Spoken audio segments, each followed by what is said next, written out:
Mas quando eu sou chamado pelo Felipão, ele me liga e eu atendo o telefone e ele fala: sou eu, Felipe Scolari, estava te acompanhando, eu vou descer para dar convocação para a Copa América 2001 e eu vou te convocar. Denilson do Betis?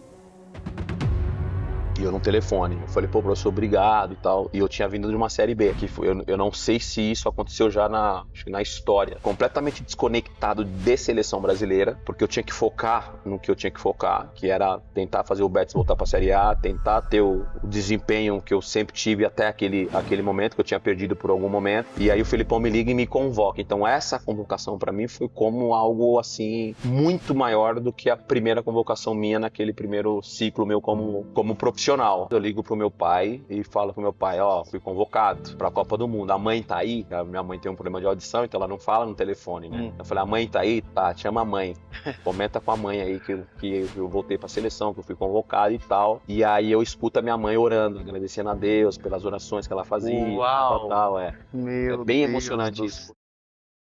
Fala pessoal, sejam todos bem-vindos ao ROcast e o quadro é A Convocação. Deixei para vocês um tempo atrás aí um insightzinho que eu vou colocar aqui, ó, pessoas que vestiram essa camisa. Mais do que isso, vencedores, campeões com essa seleção que, ó, até o momento, 5 vezes campeão mundial. Qual é o intuito desse podcast? Levar para você bastidores. Eu tenho certeza que isso daí vai trazer muito sentido para você, por quê? Porque daí, desse lado da tela, é um jogo que você assiste e compreende na sua cabeça. Só que existe um outro jogo, o jogo dos bastidores, em que só quem... Aí eu preciso ter muito cuidado com isso. Só quem vestiu a chuteira, só quem vestiu a camisa e foi colocado na arena, sabe o que enfrentou. E para esse primeiro episódio aqui no podcast, no quadro A Convocação, eu tive a felicidade de mandar uma mensagem para ele. Como é bom a gente ter amigos, não é verdade? Dizem que, olha, você ter amigos que têm o seu respeito, a sua admiração, é uma das melhores coisas que você pode ter na vida. Até porque em Provérbios 17:17 está escrito assim: em todo tempo ama um amigo. E no tempo de angústia nasce o irmão. E está aqui diante de mim um amigo, irmão, Denilson Show, pentacampeão do mundo. Mano do céu, que alegria, mano, te receber. Meu irmão. Que alegria te receber. Que maravilhoso ver o grande comunicador, cara, que você se tornou e continua sendo, né? Um cara da alegria, um cara que faz todo mundo se divertir. E era assim, sempre foi desse jeito, tá? Sempre foi desse jeito, mas seja bem-vindo, cara. Faça aí as suas considerações. Você dispensa a apresentação, irmão. Fica bem à vontade. Bom, Ricardo, sempre muito prazeroso estar na tua presença, né? Eu fico muito satisfeito e feliz quando eu estou na tua presença, porque você me conhece na essência, né? Você viveu ao meu lado A os gente tem piores história momentos da minha juntos. carreira profissional, abria meu coração para você, então a gente tem É, uma intimidade além das câmeras, né? é verdade. Isso é o que faz a gente ter esse respeito, ter essa admiração um pelo outro. Somos completamente diferentes como perfil, né? É. Mas a gente se respeita e sempre se respeitou muito. A gente estava conversando em off ali e Aham. eu falei, né, cara, a nossa essência que é igual, né? Porque a gente cresceu dividindo, né? Eu preciso de você, você precisa de mim, então a gente vai junto. A gente constrói uma história juntos, né? E tá hoje vivendo o que eu tô vivendo, ver você criando o teu produto de comunicação, a gente fica muito feliz quando a gente consegue olhar para nossa trajetória como atleta, e ver o que a gente construiu e estamos construindo pós ser atleta, né? Porque é um tempo curto, né?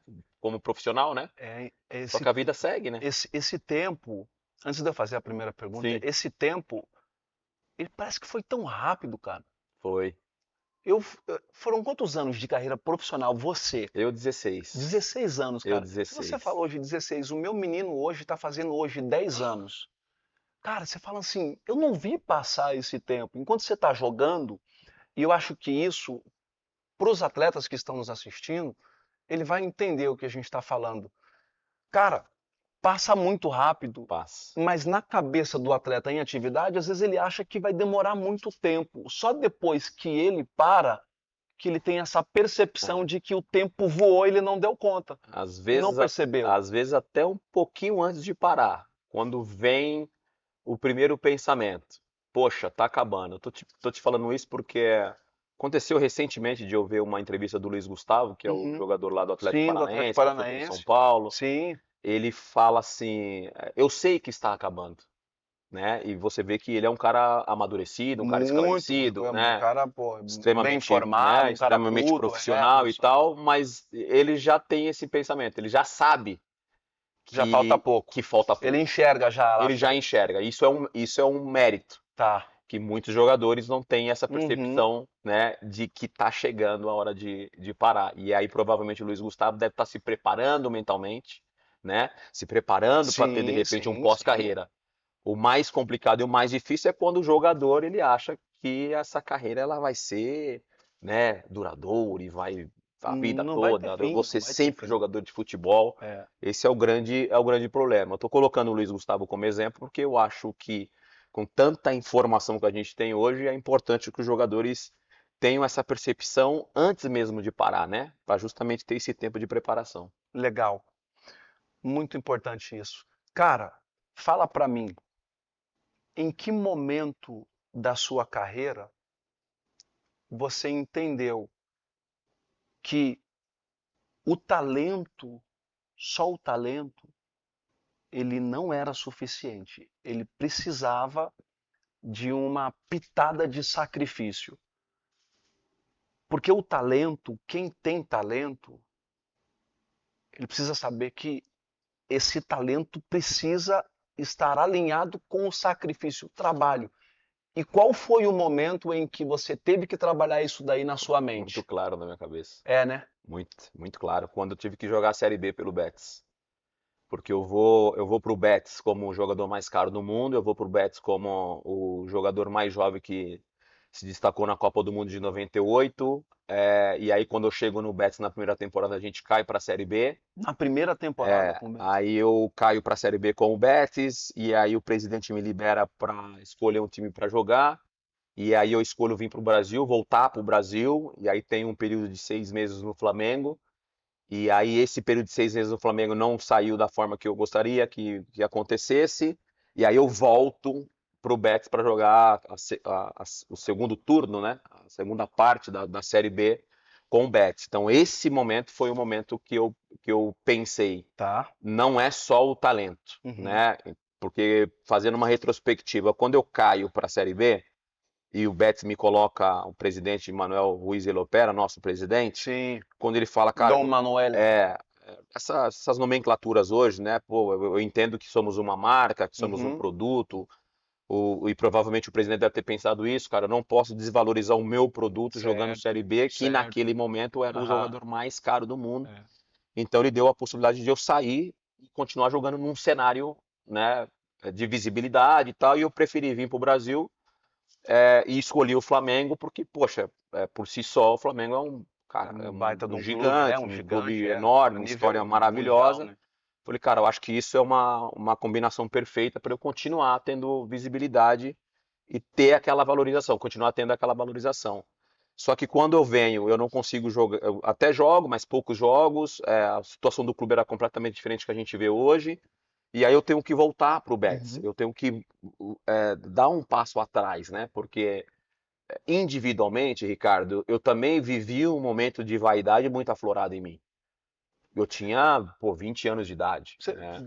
eu vou pegar esse gancho Por que você favor, falou, por favor. porque quando você começou a responder em relação ao Betis, você falou assim: eu era o jogador mais caro da história naquele momento, do É, mundo. é, Cara, e eu conheço um pouco de você e sei que você vem de raízes humildes, assim como eu, sim, né? A gente vem da periferia, a gente sim. vem de lugares bem simples, né? Não tínhamos acesso a nada. E o futebol e o seu talento te colocou em uma classificação de o jogador mais valorizado do mundo naquele momento. É, Cara, me fala uma coisa. Como que isso entra na cabeça, cara, de um jovem que vem de é. lá do zero, mano? Você é louco, eu achei que eu era Como o é? Eu achei que eu era o cara, a vaidade tomou conta assim completamente, né? A vaidade de também entender que não podia jogar uma Série B porque eu era o jogador mais caro do mundo. Sim. A vaidade de querer estar num clube muito grande para continuar tendo valorização e as pessoas me enxergando como tal, né? Naquela época. Então, quando eu percebo que eu tinha que ter, que o meu talento não ia bastar naquele momento que eu estava vivendo, foi quando eu tenho que jogar uma Série B, quando eu entendi que tudo aquilo que eu estava vivendo não fazia muito sentido para aquele momento, e a estrutura familiar, que você me conhece já há muitos anos, você Aham. conhece minha família, sabe como é que a gente funciona, os valores que eu aprendi lá nessa origem, na raiz, e aí os meus pais conversando comigo em casa, falou, cara, baixar um pouco a bola, né? Olhar para frente, baixar a bola, Seus pais entender, tiveram essa conversa com você? entender o que a gente está vivendo nesse momento, o que você está vivendo nesse momento. A gente tem que voltar e nesse momento você vai precisar, não com essas palavras, mas se refazer, né? Recomeçar a tua trajetória, né? Porque para a situação que eu vivia, Ricardo, individualmente, com tudo isso, Uhum. com toda essa nomenclatura, né, de jogador mais caro do mundo, você Deixa- jogar uma Série B aos olhos das pessoas, por que pagaram tanto para esse jogador? O que esse jogador fez e para ele ser o jogador mais caro do mundo se ele está jogando uma Série B? Então tudo aquilo mexeu muito com a minha cabeça. Mas quando você vai pro Betis, o Betis não está na Série B, Não, o Betis está na Série A e aí na o Betis Série A. cai. Aí cai. Aí já é o primeiro sentimento de falar, Uhum. poxa, é muito ruim. Eu não sei se você já viveu uma situação de time De... que foi rebaixado Já, claro que com o. sim. Pô, Claro que é um sim, sentimento, jogando. é um sentimento. Eu sei. é, E aconteceu comigo não esse sentimento, assim, de talvez de o ego inflamar e eu falar assim, mas os próprios dirigentes, entendendo que eu era um ativo do clube e que aí diante do mercado, se joga uma Série B ia ser desvalorizado, é, eles falam assim, não, nós precisamos buscar uma alternativa para você. é. Você não pode porque você perde e também o clube também perde. Mas tem um sentimento e um olhar que isso aqui é importante dizer. Porque o torcedor ele é soberano, o torcedor tem a questão emocional muito envolvida com o futebol, com tal jogador, com tal clube. E não sei se eles acham que quando a gente vive uma situação como essa, de Série B, de cair de Série B, eu acho que eles não entendem o sentimento. Vou falar por mim, tá? Tá? Agora você falou também que você sentiu. Eu me senti completamente desprestigiado É, e incompetente de não uhum, ter conseguido fazer é, uma temporada legal, uhum, manter o time na Série B, na, perfeito. na Série A. E Aham, porque o torcedor cobra, né? Porque o torcedor muito, acha que o atleta não sente. Eu, particularmente, eu senti muito quando o Betis cai. Senti muito pelo clube e senti muito por mim. claro. Falei, Uhum. caramba, Você vai levar isso, né, cara, do seu caramba, currículo, né? é. Não. E aí a volta por cima e entender que eu tinha que me dedicar também nos meus treinamentos, no meu dia a dia, foi justamente quando eu vivi esses 6 meses jogando Série B pelo Betis, que só o talento que eu tinha naquela época não ia ser o suficiente para a gente, de repente, voltar para a Série A. Que graças a Deus a gente conseguiu, já na temporada seguinte, voltar para a Série A. Já na temporada seguinte. É, Tá.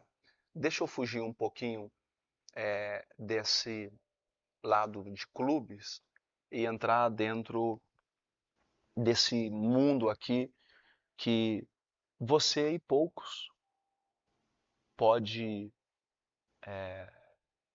honrosa e orgulhosamente falar assim, cara, eu fui campeão do mundo com a maior seleção do mundo, cara. não tem preço. Isso eu não entra na minha cabeça porque eu não sei o que que é mais. Por isso que eu tô te perguntando, eu quero saber isso. É. Mas antes de saber isso, fala pra mim, quando você recebeu a ligação ou foi de alguém da CBF ou o seu empresário alguém te deu essa notícia de que você estava convocado para a seleção brasileira, quem foi a O, primeira pessoa que você ligou para dar essa notícia? eu recebo a ligação para 2002 do próprio treinador, né? A convocação para a Copa do Mundo, eu fiquei sabendo, como todos, pela televisão, o Felipão falando, ele convocando a gente lá através do Rio de Janeiro.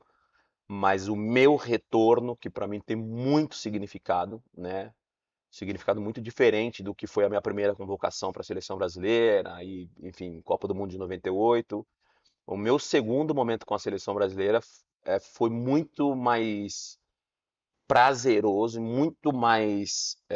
Primeiro que eu já tinha também um sentimento e uma experiência diferente, assim, então eu já olhava de forma diferente. Mas quando eu sou chamado pelo Felipão, ele me liga e eu atendo o telefone, e ele fala: sou eu, Felipe Scolari, tava te acompanhando, né? Tava te acompanhando. Eu vou descer para dar a convocação para a Copa América 2001 e eu vou te convocar. E eu no telefone. Eu falei: pô, professor, obrigado e tal. E eu tinha vindo de uma Série B. Eu não sei se isso aconteceu já acho que na história. Eu tinha jogado Série B, eu tinha vindo pro Brasil de férias. E aí, nas minhas férias, o Felipão liga e fala: ó, aí vou convocar você para a Copa América 2001, que foi a Copa América da Colômbia, famoso jogo que a gente perdeu para Honduras. Uhum. Foi um vexame. E eu estava vivendo um momento completamente desconectado de seleção brasileira, porque eu tinha que focar no que eu tinha que focar, que era tentar fazer o Betis voltar para a Série A, tentar ter o desempenho que eu sempre tive até aquele momento, que eu tinha perdido por algum momento. E aí você esquece completamente do que você quer para frente, né? O tal do planejamento. E aí o Felipão me liga e me convoca. Então essa convocação para mim foi como algo assim muito maior do que a primeira convocação minha naquele primeiro ciclo meu como profissional, porque a convocação para a Copa do Mundo, o sentimento que eu tinha por eu ter vivido todo o processo de eliminatórias, desde essa Copa América até o final, porque eu praticamente fui convocado em todos os jogos, Uhum. eu tinha, enfim, certeza é muito difícil, mas eu estava com meu coração muito tranquilo de que eu estaria na Copa do Mundo, porque eu lembro Tava que confiante, né? porque eu lembro que a imprensa não fomentava o meu nome. O jogador tem isso, não tem, Dani? Tem, O jogador sabe assim, fala sabe, assim, pô, é o meu momento, hein, meu? Tô sabe, confiante que vai, meu, eu vou estar sabe. nessa. A E dire- também tem o outro, não é? Pô, é, acho que não vai dar, hein, meu? e a imprensa sempre levanta alguns nomes, né? Aham. X, esse, aquele e tal. Sempre tem uns 4, 5 nomes envolvidos e falar esse vai, esse não vai, eu acho que isso, eu acho que aquilo. O meu nome nunca aparecia nisso, sabe? Meu nome nunca estava envolvido que o treinador tinha dúvida de levar ou não levar, né? Eu sempre fui, como eu sempre tinha sido convocado, então meu nome não aparecia na imprensa, então tinha esse sentimento de, cara, se eu continuar fazendo o que eu tô fazendo, jogando do jeito que eu tô jogando, treinando do jeito que eu tô treinando, cara, não tem por que eu não ir para a Copa do Mundo. E felizmente aconteceu a convocação para a Copa do Mundo de 2002, assim.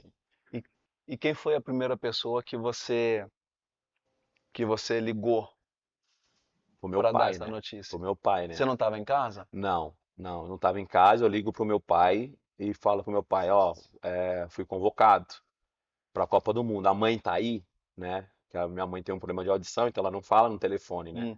Eu falei: a mãe tá aí? Tá, chama a mãe. Comenta com a mãe aí que eu voltei para a seleção, que eu fui convocado e tal. E aí eu escuto a minha mãe orando, agradecendo a Deus pelas orações que ela fazia, tal, tal, Uau! tal. É Meu bem Deus emocionante do isso, porque céu, nesse cara. processo até Cara, 2002, Ricardo, fala um pouco sobre eu isso.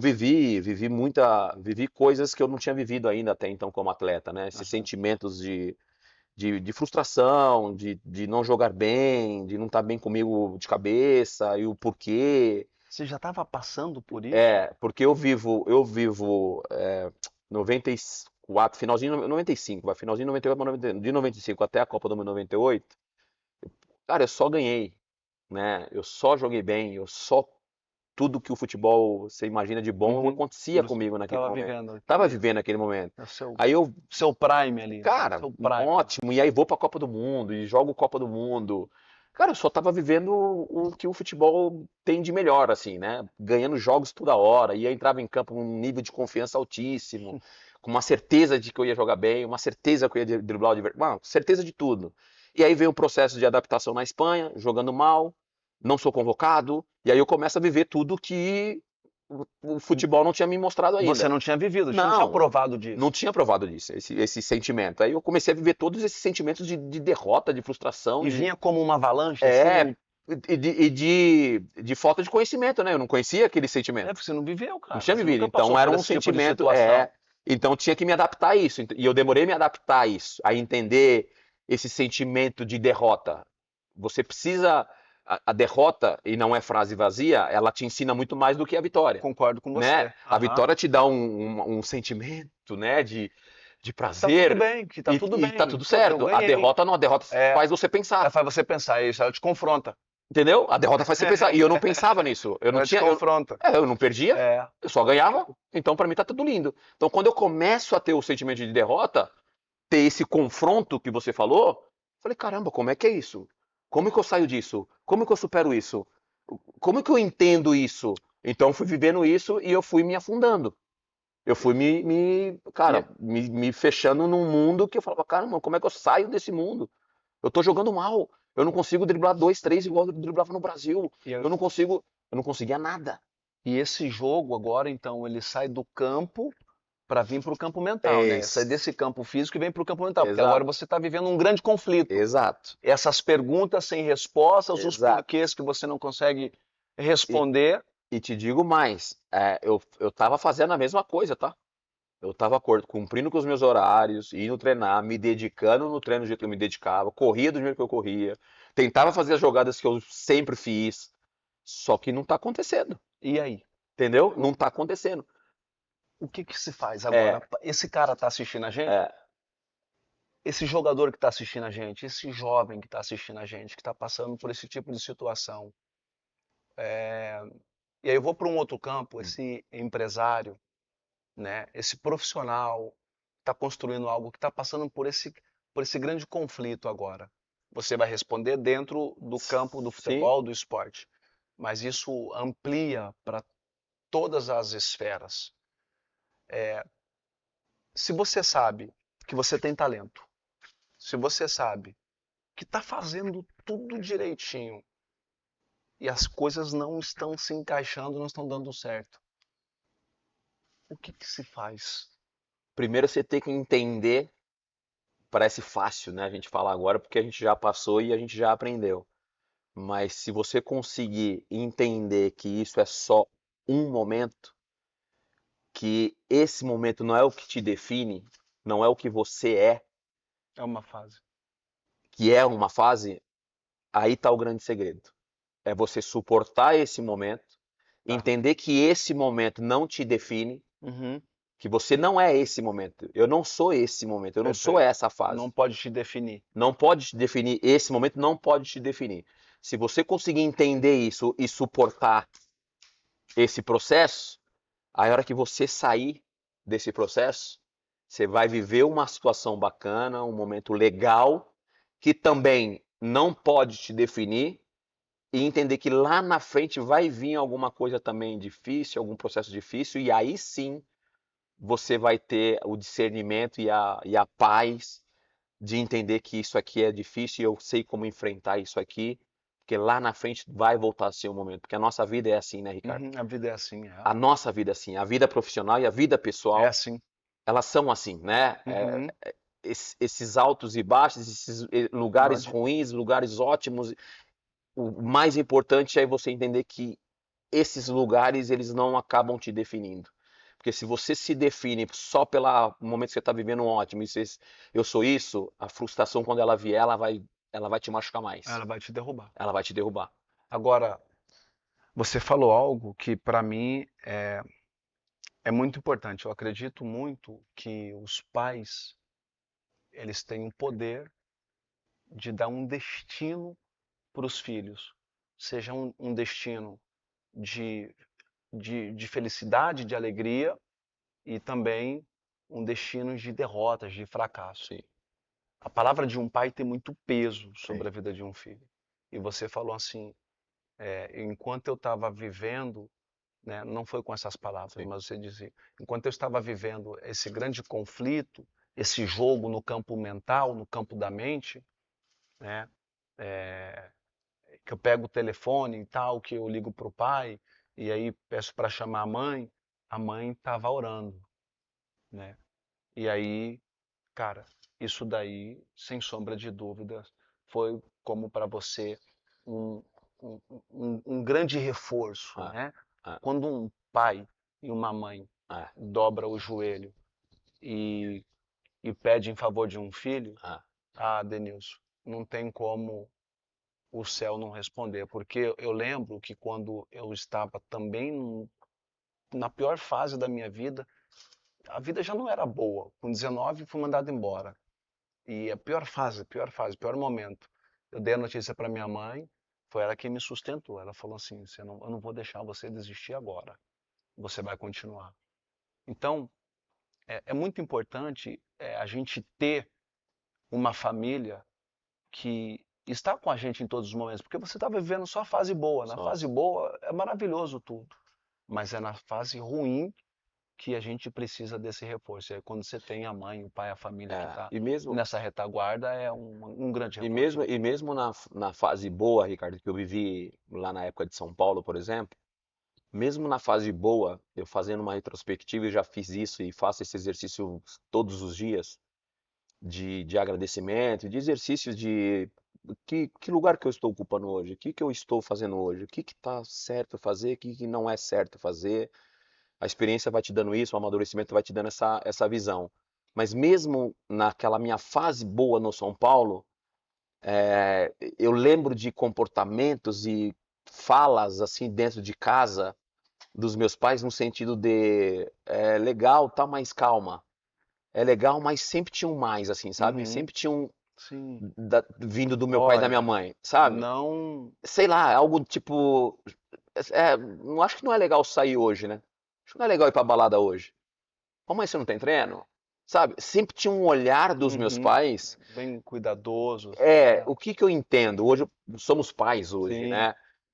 Eu, com toda a experiência, a falta de cultura dos meus pais, falta de estudo, né, e tal, A acadêmica, a simplicidade deles, né? simplicidade, A Ricardo, simplicidade deles, deles, né? eles tinham uma sabedoria muito grande, Aham. mano, nas palavras, sabe? Porque eu fico pensando que meu pai, como pai hoje também, meu pai falava, eu não acho que não é legal sair hoje, né? Amanhã você tem treino, por exemplo.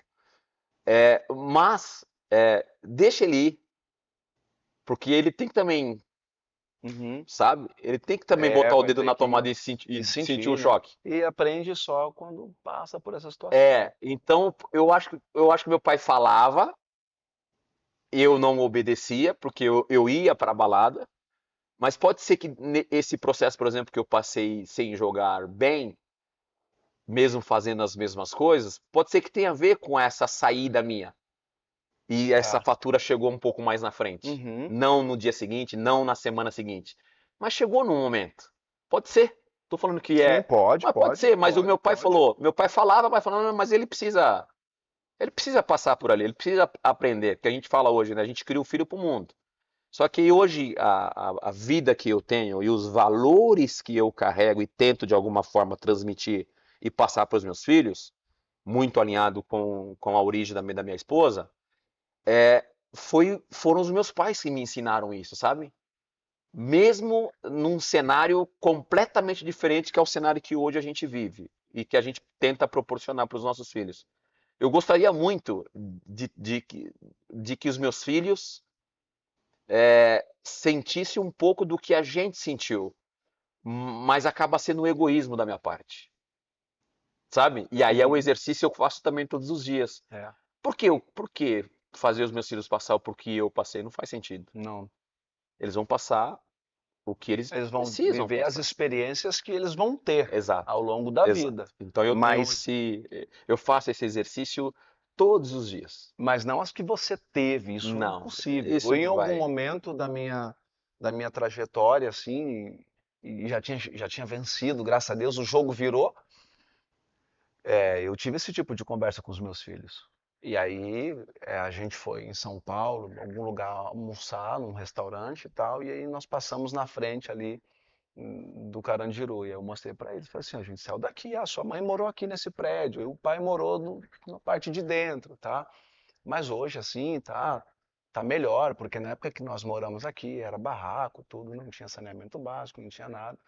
Para tentar mostrar para eles é, a dificuldade que nós tivemos e que não foi nada fácil e que não significaria que para eles seriam fácil. Eles iam ter outro tipo de dificuldade, Exato. mas eles iam ter que ser forte, iam ter que passar por Exatamente. isso, iam ter que aprender e hoje estão vivendo isso. Exatamente. Hoje estão vivendo isso. Você lembra do primeiro jogo com a seleção brasileira? Não em Copas do Mundo. Não em Copas do Mundo, Contra Camarões, lá em Curitiba. lá em Curitiba. Contra Que ano que Camarões em foi? Curitiba. Foi em 96, eu acho. 95, 96, eu acho. 96 eu tava com 16 anos 96. e morando lá no Carandiru. Em 96. Para mim, eu acho que isso é muito poderoso porque as pessoas sempre trabalham com o impossível, principalmente quando as pessoas não têm acesso, quando as pessoas acham que elas nasceram para ser realmente um fracasso, talvez pelo contexto que oprime elas, não tem muita oportunidade, não tiveram acesso à escolaridade, não tiveram acesso à informação, são pessoas talentosas. Eu vivi muito dentro disso e eu te assistia, cara. Você realmente gerava no torcedor aquela satisfação de felicidade, de ver como você jogava bonito, jogava para frente, era do drible, encantava o torcedor, fazia valer a pena o torcedor pagar o ingresso. E era muito talento que você tinha, e você sabe disso. Hoje, hoje, nessa geração que a gente está vendo de atletas, e aí eu preciso ser honesto também, porque são gerações diferentes, já respondi muito essas perguntas. Mas hoje, o Denilson, o que você acha que está acontecendo com essa geração a nível nacional no Brasil, que já não se produz ou forma jogadores com essas características, de deixar eles a resolver com suas habilidades, assim, Vou jogadores tentar. determinantes nessa. Vou tentar, Ricardo. Você falou agora do que você mostrou para os teus filhos, né? E eles vão ter outros problemas, outras dificuldades. Eu acho que isso serve para os jogadores também de agora, né? A Aham. gente se pega muito falando da nossa geração, que foi uma geração, enfim, vencedora e a gente se superou, né? Ainda mais, ainda a grande maioria vem da Vem periferia, da né? periferia, Isso não mudou. Mas a gente tinha um jeito de jogar diferente, a gente tinha um jeito de jogar um pouco mais de irreverência e a gente tinha a, não a obrigação, mas a gente levava para o torcedor uma descontração, um alívio, porque era aquele torcedor que a semana toda passava trabalhando, hoje da mesma forma, mas ele tinha aquele final de semana para de repente dar uma relaxada e desfrutar do futebol. Você tinha esse pensamento de eu vou para o campo, eu vou divertir, aliás, eu vou fazer com que o torcedor se divirta me vendo jogar, sendo com os dribles, sendo com passes, sendo com gol e principalmente com a vitória. Você tinha. Não, eu pensava primeiro em me divertir. Eu acho que acabava sendo um efeito rebote, né? Tá. Eu sempre Eu me... pensei em me divertir jogando futebol. Eu aprendi você falou lá da questão do esforço, né, da dedicação. Eu aprendi isso na Espanha, Tá. o profissionalismo. Eu aprendi no É. meu processo de Espanha em ser profissional, sem perder a minha alegria de jogar futebol. Porque no Brasil eu me divertia, mano. Parecia que eu tava jogando na rua, então eu me divertia e aí o torcedor se identificava, né? Se você me perguntar, e hoje? Hoje eu seria mais objetivo. Eu, como jogador, se eu Uhum. jogasse nessa geração de agora, Tá. provavelmente eu seria um cara muito mais objetivo e muito mais pro gol. Eu, Tá. dentro das características que eu tinha. Uhum. Mas na minha época, o jeito que eu jogava era importante pro time e era legal pro torcedor, era divertido pro torcedor. Mas em algum momento aí, em algum momento em que você estava se divertindo e aparentemente essa diversão era só para você e não trazia benefícios para o time naquele momento, ou seja, eu faço um drible, corto para dentro, ou dei uma caneta e busco fazer uma combinação de jogada. Em algum momento, mas teve algum treinador que falou para você assim, Denilson, é bom você fazer isso. Quando você estiver nesse último terço do campo, e quando você fizer isso, busca uma combinação com o companheiro, busca um passe. Teve alguém que... Não, teve vários. Mas você... Teve vários. Teve vários. Você queria diversão, cara. Você queria desde diversão. a infância, desde a minha infância, desde o infantil, juvenil, teve vários caras, teve vários treinadores que me falavam isso. Muito bom. Mas assim, eu fazia tudo isso, Ricardo, com diversão, mas eu entendia que eu tinha que fazer esse jogo de conexão dentro do campo com o meu companheiro e eu gostava de preparar e deixar o meu companheiro na cara do gol. Eu me pego hoje vendo jogos meus, os melhores momentos, agora menos, mas uma época da minha carreira, assim, pós-carreira, às vezes eu colocava jogos meus, assim, de fita cassete em casa e ficava vendo. Irmão, era pra eu ter 200 gols na carreira brincando. Brincando 200 gols. Porque em vários momentos eu construía, eu preparava e eu saía aí com possibilidade de eu finalizar e eu fazia isso aqui, ó. Eu fazia isso aqui, aí tocava. Ou eu chegava na cara do gol, tocava pra trás. Chute cruzado. Eu tive vários desses chutes cruzados, vários. Só que eu preferia fazer o quê? Chapar ela na marca do pênalti. Chapar ela entre os zagueiros. Mas isso era um prazeroso pra caramba pra mim. sentimento de servir, eu gosto de fazer isso daí, ou você já respondeu, mas eu preciso concluir a pergunta. Ou era insegurança. Não, era da hora tocar cara, bola, e se eu mano. errar, meu? E se eu chutar e eu errar esse gol? Não, era da hora, era da hora Queria ver o ver cara fazendo fazer o gol e falar assim, Não, vendo o cara fazendo o gol, só ele e o gol, isso pra mim era prazeroso pra caramba, porque na minha cabeça eu tinha feito uma parada diferente, mano. Porque eu deixei o cara na melhor condição de fazer o gol de primeira. Você tá entendendo a situação? Isso pra mim me dava uma satisfação de falar, puta, o que eu fiz, né, mano? Porque o cara não fez nada, mano. O cara simplesmente botou o pé pra fazer o gol. Pra fazer o gol. Só que a hora que você vê o lance, eu driblei 2, 3, 4. Falei, mano, faz o gol, viado. Tá ligado? Faz o gol, mano. Porque aquilo pra mim me dava prazer. Aquilo, eu não tô... Pô, minha história tá aí, as minhas jogadas estão aí. Então isso me dava prazer. Mas ao olhar hoje do torcedor, isso não valia a pena, não era legal. Porque eles acompanham o futebol de hoje, que é um futebol muito mais vertical do que o nosso. Hoje a gente não vê pouquíssimos jogadores que tem o mano a mano. Que encara o cara. Hoje o cara pega a bola, a maioria pega a bola, ameaça de ir e traz e toca para trás. Ameaça de ir e toca no meio. Ameaça. São poucos. Sei lá, eu acho que o Estevão tem muito isso, eu acho que o Luiz Henrique tem muito isso. É verdade. Eu acho que o Ryan tem muito isso. Não gingado. O Luiz Henrique ainda tem, o Estevão ainda tem. O Ryan eu acho um pouco mais ainda de força, né? Mais força, balance e vai, né? Mas você acha que... Para pra pensar e ver se esses jogadores, eles param na frente do cara, balança, pedala, finge que vai pro fundo, vem pra dentro, finge que vai pra dentro, vai... Não. Eles dão uma balançadinha e já tenta superar o adversário. Na primeira dificuldade... Não tem um show no bagulho, não tem né? Falta isso, né? Cara, é legal. Porque isso é uma característica nossa, é isso que eu tô te falando, porque isso é uma característica nossa. Eu fico imaginando você, por isso que eu te fiz essa pergunta, fico imaginando você que fazia isso repetidamente. Isso. E você levava vantagem e às vezes você era superado e de novo, Exato. e de novo. Na maioria das vezes, você levava vantagem. Exato. E aí encontrava o passe, e aí chutava no gol. O que a gente vê hoje, e aí assistindo o futebol, o que a gente vê hoje, talvez seja isso. Essa gana, essa vontade de falar assim, eu vou te superar assim. Sei que você vai. Eu trouxe levei pro fundo, você fechou, levei pra dentro, você.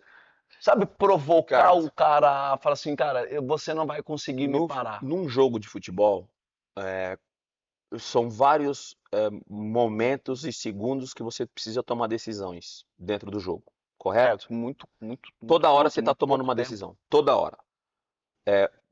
Você, como na função que você jogava e eu na função que eu jogava, tem os nossos conflitos com aquele cara que tá te marcando. O jogo ele é Tem, é coletivo, coletivo. legal. Mas Mas tem um cara durante o que. jogo, você tem um duelo É com verdade. aquele cara. É verdade.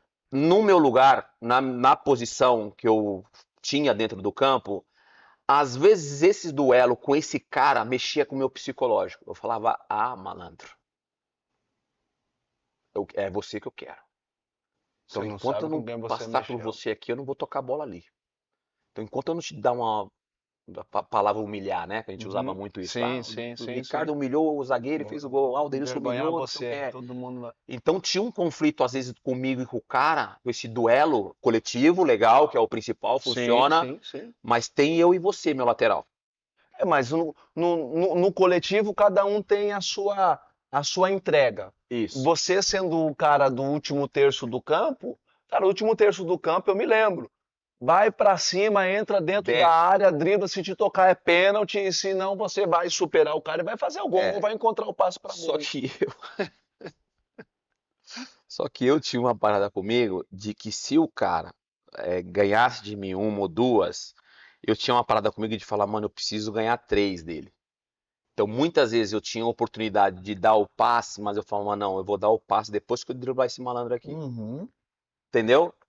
Muitas vezes dava certo, muitas vezes dava errado, e ao longo do meu processo de amadurecimento como atleta, eu comecei a entender que, cara, não é o meu dia.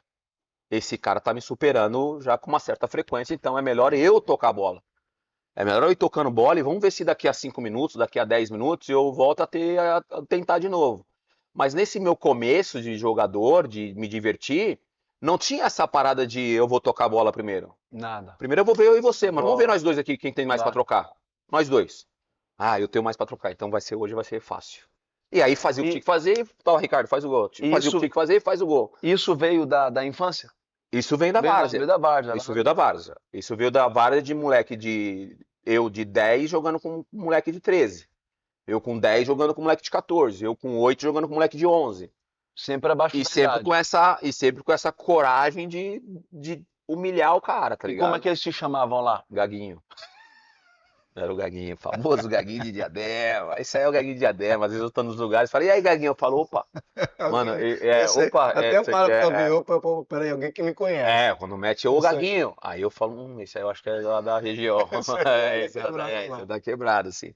Mas essa época, então, a várzea, até falando do que a gente tava comentando da geração de agora, por que não tem jogadores da característica que a gente tinha, eu acho que tem a ver também com essa formação.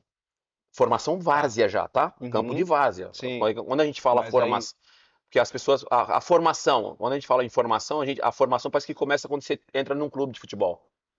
A formação não começa aí. A formação ela começa nesse campo de várzea. Essa base. Ali. Aí que começa, porque a hora que você chega no infantil, na nossa época infantil hoje é sub alguma coisa, né? Mas quando você entra no infantil ali, sei lá, 12 anos, 11, 12 anos, 10, 11, 12 anos, ali você já tem uma essência, você já tem você já tem cacoetes, gatilhos de jogador de futebol. Certo. Ali aí você vai se desenvolvendo, o treinador vai te ajudando, mas essa malandragem, a várzea que te dá. É na várzea que você adquiriu. É você que pega isso.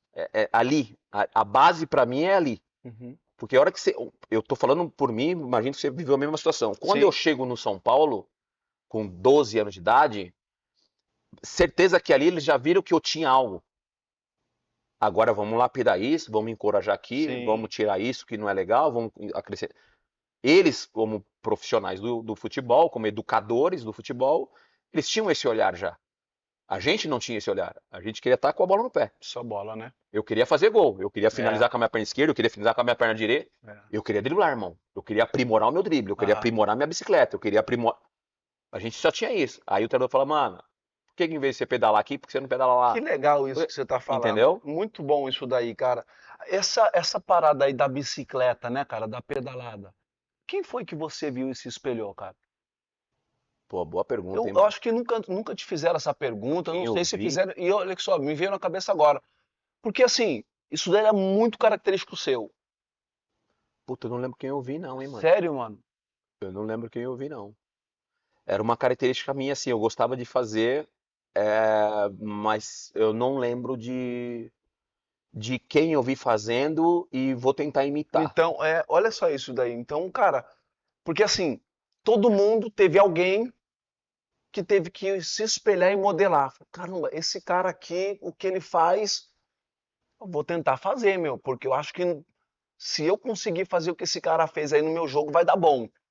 Cara, bicicleta eu não lembro, não, Ricardo. Vai dar bom. Você foi modelado Era por até muitos, bom você sabe, era né? até bom pesquisar, né? Você foi Porque modelado por muitos, você sabe. porque eu não, cara, eu lembro de vídeos, de ver o Rivelino, de ver o Edu que jogou no Santos, Aham, o sim, o Edu Canhoto, Canhotinho. lapsos assim de vídeos de Garrincha driblando sem tocar na bola, que aparecia e tal. Essas coisas eu lembro. Mas a pedalada, necessariamente a pedalada, eu não lembro, nesse momento que a gente está conversando agora, de ter visto alguém e falar, eu vou imitar. Porque o tempo foi passando e eu tinha a minha jogada segura que eu tinha Uhum. era ou pedalar uma vez e dar o tapa, ou balançar o meu corpo para dentro e ir para o fundo. Então eu fazia isso aqui e ia para o fundo, rápido. Se você pegar, por exemplo, se você pegar o gol que o Rivaldo faz, Brasil e Paraguai, no Olímpico, eu faço isso.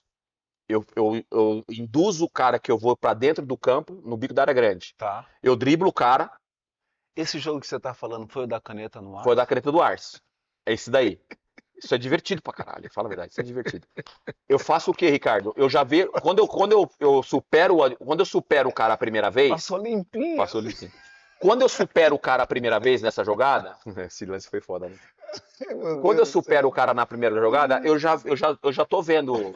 Pô, a gente jogou junto. Então, quando eu driblava o primeiro cara, eu já sabia onde você tava. Que o jogador tem essa visão periférica. Periférica. Quando eu pego a bola, eu já sei mais ou menos o metro quadrado que eu tô e quem tá próximo de mim. E eu sabia onde você tava, eu sabia onde o Rivaldo tava. Então, quando eu driblo o cara a primeira vez, eu já sei que o Rivaldo já tá entrando na área. Tá ligado? E aí, só que o cara, ele consegue se recuperar. E tira o meu tempo do cruzamento. E aí eu faço o quê? Eu diminuo a minha velocidade, levo a bola pra cá, como falando, vou pra dentro do campo, e eu faço isso aqui, ó. E dou o tapa pro fundo de novo, e já cruzo pro Rivaldo. Pode ver que quando eu cruzo pro Rivaldo, eu já sei onde o Rivaldo tá. O Rivaldo só chega cabeceando. Tem mérito do posicionamento dele, tem mérito enfim, da sensibilidade do cruzamento, tem várias coisas envolvidas nessa jogada. Mas nós, como jogadores de futebol, desenvolvemos, desde a essência, essa visão dentro do campo. E eu acho que a gente conseguiu traduzir isso para a nossa vida. Perfeito. Essa leitura nossa de campo, a gente conseguiu, não sei se todos, mas eu consegui trazer isso para minha vida pessoal. Sim. Tenho certeza que você também conseguiu trazer isso para a nossa vida pessoal. Eu também. Então, essa arte que a gente tinha, eu acho que falta hoje para os jogadores. Porque eu acho que hoje, como está muito robotizado, muito tático o futebol, e eles estão cumprindo muito esse papel tático no futebol. Eu acho que eles deviam se desmontar um pouquinho nisso. E perderam a liberdade. A criatividade. Nossa, dou liberdade para você fazer isso daqui e pode fazer. E se errar, tá tudo bem. Eu acho que falta um pouco disso. Eu acho que falta um pouco do líder dentro do campo. Fala, vai, o Denilson tenta. Com você. Tive vários isso. Tinha, os caras pode pegar, vários, vai pra cima e deixa que a gente segura. Eu lembro, você vai lembrar não sei se você chegou a jogar com ele, eu lembro do capitão. Falando porque você jogou na Portuguesa e o capitão também jogou na Portuguesa. Eu só treinei com ele. Quando eu saí da Portuguesa depois, um ano antes, ele voltou mas acabou não ficando. Mas eu só treinei com ele, não joguei. Ó, eu lembro de Toninho Cerezo falando isso pra mim. Eu lembro do Alemão Alemão. falando isso pra mim. Eu lembro do Capitão falando isso pra mim. Eu lembro do Alexandre Galo falando isso pra mim. Alexandre Galo. Eu lembro do Fabiano, que era 7'8", mas parecia que ele já tinha 70 O anos Fabiano na Costa? época. É, porque ele já tinha uma leitura de Aham. jogo. Vai pra dentro do Denilson. Eu lembro do Alexandre. Os caras, todos os caras. O Marcos Assunção no Betis. Vai, Morcego, vai dentro, Vai. pô. Vai, não sei o que. Tá. Pode ir. Eu lembro dos caras, características de Aham. defender, falando pra mim isso. Eu não sei se hoje, sei lá, eu não sei se o Casemiro hoje fala pro Fala Estevão, pro fala Estevão, pro pode ir. Martinelli, fala pra Aham. Vini, fala, irmão, dentro, Vai. eu tô aqui. Boa, legal. Eu não sei, tá? Eu Aham. Não, não entendi, sei. entendi. Você não tá É, falando que se que faz não ou não. faz, Eu não, ou eu não você não sei, sabe. porque pelo que a gente acompanha, eu tô falando do Mas Casemiro isso é porque legal, considerando cara. pra seleção, né? Talvez esses caras estão assistindo, e esses caras, pô, te admiram demais. Eu tenho certeza, assim como eu, como eu te falei, a gente viu você na televisão, a gente se encantava. E aí essa galera que joga bola, que tá aí em Sim. atividade, que tá aí na seleção, esse papo nosso, a gente está abordando alguns assuntos e o ponto principal é a seleção, porque esse quadro é a convocação. É exatamente isso, de um cara que é multicampeão, pentacampeão, cara, que tinha um jogo bonito, um jogo que encantava. Ele tá falando assim, ó, meu, os caras mais experientes, ó, aqueles caras que eram os cães de guarda, sabe? Aqueles caras que pegam, que marca, que recuperam e vai de novo. Falavam assim, meu, vai pra dentro e põe esse cara no bolso, dá a caneta, faz o drible, faz o gol, dá assistência. E talvez seja, cara, seja uma dica pra essa galera Mas aí, já mano. tive também os caras falaram, toca a bola, hein, mano. Mas vai ter, porque no campo é isso. E quem toma a decisão quando você tá com a bola, mano? Você tá com a bola no pé. É um cara pedindo aqui, é o outro falando assim, tem muita gente pedindo e você Muita tem que gente. tomar a decisão. Mas quando você tá naquele momento aí, que é esse momento, o cara fala assim, meu irmão, pode ir, vai pra cima, vai dar certo. É. Não, isso daí você fica mais leve, mano, É, porque eu, às vezes muita gente gritando e fala assim, toca pra trás, é, toca pra trás, toca pra trás. Ricardo, Limita você, pô. você sempre teve um discernimento, você amadureceu muito cedo. Eu sempre tive, você trabalhou comigo, você vai saber o que eu vou falar, eu acho que você vai concordar.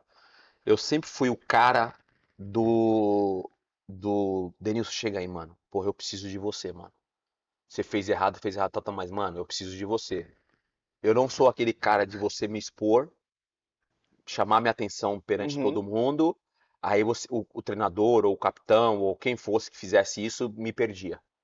Perdi perdi a minha admiração, perdi a minha confiança, perdi a minha conexão, porque o meu olhar era, pô, o cara me expôs, o cara me complicou, o cara me arrebentou. Agora, quando esse cara falava, meu, sei lá, várias conversas que a gente já teve, mas chama, Denilson, pô, mano, vacilou no jogo passado, tá, não sei o quê. Pô, a gente vai jogar daqui a pouco, mano. Tenta fazer assim, tenta fazer assado. Esse cara ganhava a minha amizade, ganhava o meu respeito, ganhava a minha admiração. Tudo aumentava por esse cara. E aí eu fazia ainda com mais prazer, Aham. sabe? Tá. Então, essa leitura do cara que é mais velho, o cara, enfim, o cara precisa ter esse discernimento, o líder precisa ter esse discernimento de que forma ele vai se comunicar com determinadas pessoas dentro de um time, né? Então, eu sempre funcionei muito quando eu percebia que os mais velhos, o líder, o capitão, não sei o que, se dirigia a mim com essa parada, sabe? Com Tá. esse cuidado. Uhum. Tinha uma forma, Com esse comunicação cuidado. menos agressiva. Eu É tive uma vários caras que eu me comunicação dei mal, mais. não porque o cara era um cara mau caráter, não, Não, não, sim, porque em sim. determinado momento ele me expôs e ele não teve essa sensibilidade de entender que eu não funcionava daquele jeito, eu ainda não funciono desse jeito. Então, assim, o jogador de futebol, e principalmente os caras que são os mais velhos, e seleção brasileira, eles precisam ter esse discernimento, sabe? Eu não sei, por exemplo, se o Vini Júnior é esse cara que gosta que exponha ele dentro de um time. Eu não sei se o Estevão é esse cara que gosta, que fala, ó, mano, dedo na cara e vamos. Às vezes ele não gosta, às vezes ele tem que chamar ele na sala. Às vezes você tem que chamar o Vini na sala, falar, você é o melhor do mundo, hein, mano. Você é fera, eu preciso de você. Fez merda ontem, mas você é o melhor do mundo, eu preciso de você. Não, você é o melhor do mundo e tá fazendo no seu. Não sei se esse. De que forma que ele vai receber isso daí. Entendeu? Então, hoje, com tudo isso que a gente está vivendo de comunicação, porque qualquer coisa que você fala vira vira né, um tsunami. Então, acho que o Brasil, a seleção brasileira e os líderes que lá estão, precisam ter esse discernimento. Tem jogador, e normalmente, do meio de campo para trás, dos volantes principalmente para trás, são os caras que têm mais seriedade.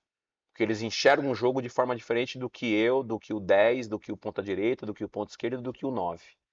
A gente tem uma visão diferente do jogo do que os caras que estão do meio de campo para trás têm. Pode reparar. A leitura dos caras, as falas dos caras, porque eles são os que carregam o piano. Eles são os que levam a bola pra gente, que constroem para que a gente decore. Pode reparar, a maioria dos caras que jogam no meio de campo para trás tem uma maturidade, um discernimento diferente do cara que é o driblador, do cara que é o construtor, o 10. Repara. Ô, Dani, mas você acha que, você falou sobre isso daí, né? A forma da comunicação, como é que essa comunicação ela deve chegar dentro do campo? E cara, ali tá um turbilhão de emoções. É o cara que recupera a bola e aí passa lá por o meia passa nos pontas ou tal, perde a bola e o cara tem que correr atrás de novo. E esses caras normalmente é o cara que se sacrifica muito pelo time, pela seleção brasileira. A comunicação do Dunga, com certeza, não era uma comunicação, Não, né? não. Com um tomzinho Não. de voz bem baixinho. Eu peguei vários jogadores assim, eu já na fase já final da carreira já, que tinha esse perfil de gritar, inclusive comigo no campo também gritava comigo dentro do campo. E aí tava tudo bem.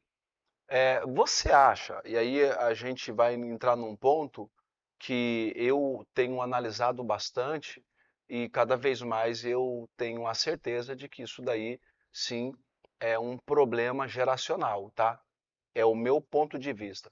Você acha que hoje a gente está formando atletas mentalmente menos resilientes, que essa é a palavra do momento? Ou atletas mentalmente que não têm muita tenacidade, a capacidade de resistir tanto impacto, tanta cobrança, até pelo fato da exposição da internet, das redes sociais? Mas deveria ser diferente, né? Porque quanto mais exposto você tá, eu acho que mais forte mentalmente você tem que estar. Você tem que ser. Quanto mais crítica você recebe, mais forte mentalmente você tem que ser. A gente vem de uma geração de que a gente tinha que ler o jornal do amanhã para saber se a gente está sendo criticado ou não. Queria saber a nota, o que estavam falando da gente. Eu vou me corrigir. A gente já sabia que aquele jogo do domingo à tarde... Você não foi bem. A gente já sabe. Já sabe, é verdade. Você já terminava o jogo, você já ia pro vestiário e já falava: hoje nada deu certo. Você não tinha que esperar, você não esperava o jornal da manhã para saber qual que seria a sua nota, o que a imprensa estaria falando. Porque você já sabia que ia vir pancada. Porque o jogador sabe quando ele joga bem e quando ele joga mal. O chamar a atenção que você falou aí, por exemplo, tem algumas observações. Quando me chamavam a atenção e eu às vezes falava, puta, faz sentido, porque eu quis fazer algo de graça. Puta, fiz uma graça, tentei dar uma caneta a mais. Tentei dar um passe de 3 dedos, que era desnecessário. E aí faz sentido o cara me chamar a atenção. Às vezes o cara me chamava a atenção quando eu tentava algo que já era meu de tentar. E você sabe que isso era meu de tentar. Você sabe que essa pedalada minha, ela é minha, eu vou pedalar aqui e vou pro fundo. E eu fazia isso, ia pro fundo e às vezes o cara dava o carrinho e você reclamava, mas eu não fiz graça, mano. Você sabe que aquilo ali é uma característica minha. Eu não fiz uma gracinha e eu tive espaço pra cruzar e não cruzei e brequei porque eu queria driblar o cara e você percebeu e falou, pô, Denilson, você tava sozinho, você não cruzou. Faz sentido, Ricardo. Realmente eu tentei fazer uma graça. Aí essa bronca que você tá me dando faz sentido. Agora, quando eu tentava fazer a coisa que eu já faço habitualmente dentro do campo e me chamavam a atenção, isso me incomodava. Me incomodava porque você sabe que essa é a minha característica. Eu não fiz graça. Eu tentei fazer o que eu tô fazendo sempre. Então, o jogador tem que ter esse feeling também. Também, claro. Entendeu? Então, às vezes, quando me chamavam a atenção, pô, Ricardo, esse gol você faz, mano. Você quis cavar, pô. Você quis fazer graça, pô. Perfeito. Eu te conheço, mano. Perfeito. Eu te conheço. Esse gol, se você bate do jeito que você sempre bate, firme, forte, cara, Você quis fazer uma graça, pô. Então, vamos, mano. Estamos perdendo de 1-0. É isso. Entendeu qual que é a narrativa dentro do campo? Então, eu percebia isso. Eu percebia quando o cara queria me sacanear. Você percebe. A gente precisa ser melhores amigos dentro do vestiário. Não, claro que não. Mas não tenta me complicar, mano. Sabe? Então, o tempo foi passando e eu fui percebendo isso. E eu não sei se os jogadores hoje, fiz toda essa construção, porque eu não sei se os jogadores hoje, dentro do vestiário ou dentro de um jogo, eles têm esse discernimento em relação a, essa, a você ser forte mentalmente, porque você precisa ser forte mentalmente. Você precisa se posicionar quando tem que se posicionar e você precisa ser forte mentalmente. Porque a hora que você for discutir com alguém dentro do vestiário, você precisa ter argumento. Você não pode discutir por discutir dentro do vestiário. E as discussões dentro de um vestiário, da amarelinha, cara, é em prol de alguma coisa. Às vezes a discussão dentro do vestiário de um time, que é o dia a dia, já vem lá da primeira temporada. Certo. A gente já não tá se bicando desde lá do Campeonato Paulista. E agora você tá querendo me expor. Então isso é uma trairagem que você tá fazendo comigo. Então meu irmão, o mundo da... Ricardo. Eu sei. Só que dentro da seleção brasileira, que são encontros esporádicos, e o maior tempo que você fica é quando você tem uma Copa do Mundo, que você se junta, sei lá, 1 mês e meio, 2 meses, você se junta. Nessa hora, é importante pra caramba esse período. Isso, fala dessa hora. Entendeu? Fala desse período porque a gente tá aí às portas, É isso que eu tô te falando. Já falta pouco, né? Por que o torcedor questiona e a imprensa questiona por que não levou isso, não levou aquilo? Porque o principal papel do treinador nesses encontros esporádicos é montar uma equipe, mano. E montar uma equipe não é fácil. Não é simples você montar uma equipe. Então, quando o Ancelotti chama Casemiro, ele chamou o Casemiro estava no momento delicado dele no Manchester, irmão. Foi mesmo. O Casemiro não estava jogando bem. É. Só que ele precisa montar uma equipe. E o Casemiro, na minha cabeça, pensando como Ancelotti, ele é fundamental por isso. Liderança. Vai se expor na imprensa quando precisar se expor, porque tem costas largas. E dentro de campo ele vai entregar para mim algo que agora eu não tenho. Então ele vai ser o primeiro cara da minha equipe. Agora eu preciso de quem? Eu preciso de um cara que tenha uma boa convivência, que faça a espinha dorsal. Ô, irmão. O futebol funciona. A espinha dorsal.